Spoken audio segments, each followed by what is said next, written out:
Hai Dir, beberapa bulan yang lalu kita sempat mendengar beberapa kasus bunuh diri, mulai dari siswa yang bunuh diri akibat belajar secara daring, hingga kasus bunuh diri yang dilakukan oleh pasien COVID-19. Tidak hanya itu, WHO juga pernah menyebut bahwa setiap 40 detik, ada satu orang yang meninggal dunia akibat bunuh diri.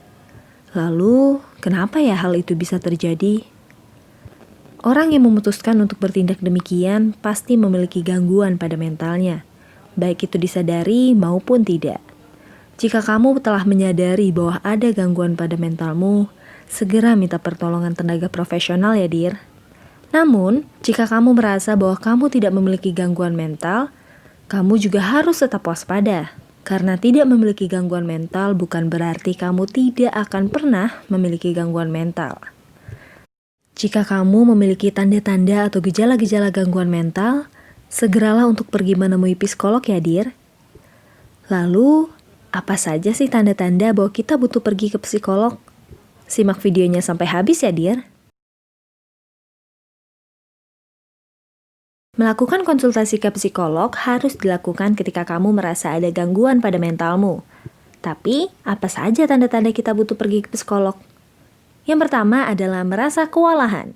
Ketika kamu melakukan banyak hal secara bersamaan, pasti kamu akan merasa kewalahan untuk melakukan itu semua. Dan ketika kamu melakukan banyak hal secara bersamaan, kamu mungkin akan merasa sulit untuk beristirahat atau bahkan bernafas dengan tenang. Jika kamu melakukan hal tersebut secara berulang, hati-hati Dir.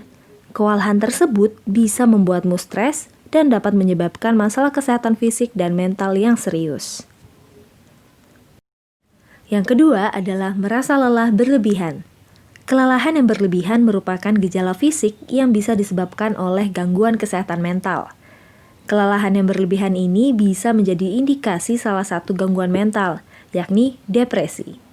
Selain itu, kelelahan yang berlebihan bisa membuat pola tidurmu terganggu loh. Jika kamu merasa lelah yang berlebihan, mungkin kamu akan tidur lebih dari biasanya atau bahkan sulit bangun di pagi hari. Tanda yang ketiga adalah sering marah-marah. Setiap orang pasti pernah emosi dan meluapkan kemarahannya. Ketika kita merasa marah, melampiaskan amarah menjadi salah satu hal yang bisa dilakukan untuk meredahkan amarah. Dan terkadang, melampiaskan amarah belum tentu berbahaya.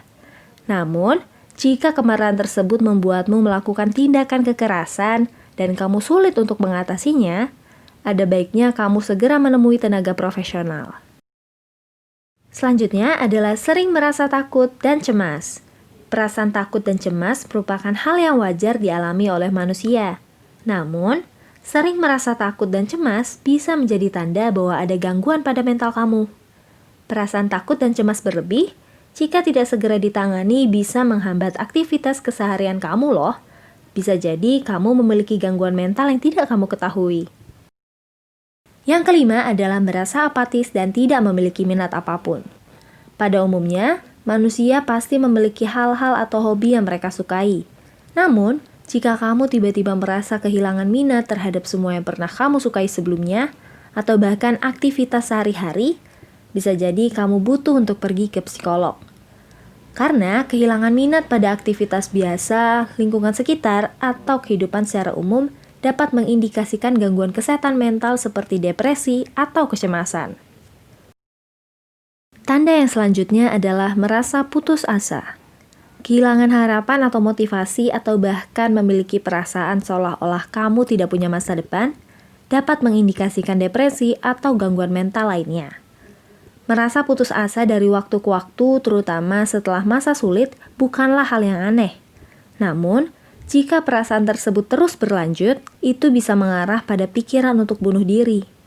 Segeralah minta pertolongan tenaga profesional jika kamu sedang memiliki pikiran untuk bunuh diri.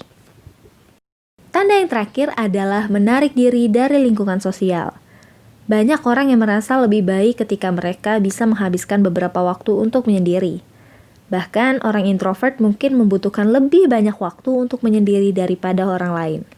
Semua hal itu merupakan hal yang wajar. Namun, jika kamu memilih untuk menyendiri dengan waktu yang cukup lama karena merasa tertekan di sekitar atau takut untuk berada di dekat orang lain, temuilah psikolog. Psikolog akan membantumu untuk memahami dan mengatasi perasaan tersebut. Nah, itu dia 7 tanda-tanda kamu butuh pergi ke psikolog. Jika kamu mengalami tanda-tanda tadi, cobalah untuk melakukan konsultasi dengan psikolog. Kamu juga bisa melakukan konsultasi secara online melalui aplikasi Relief loh, Dir. Jadi, jangan ragu lagi untuk konsultasi dengan psikolog. Sampai jumpa di video berikutnya.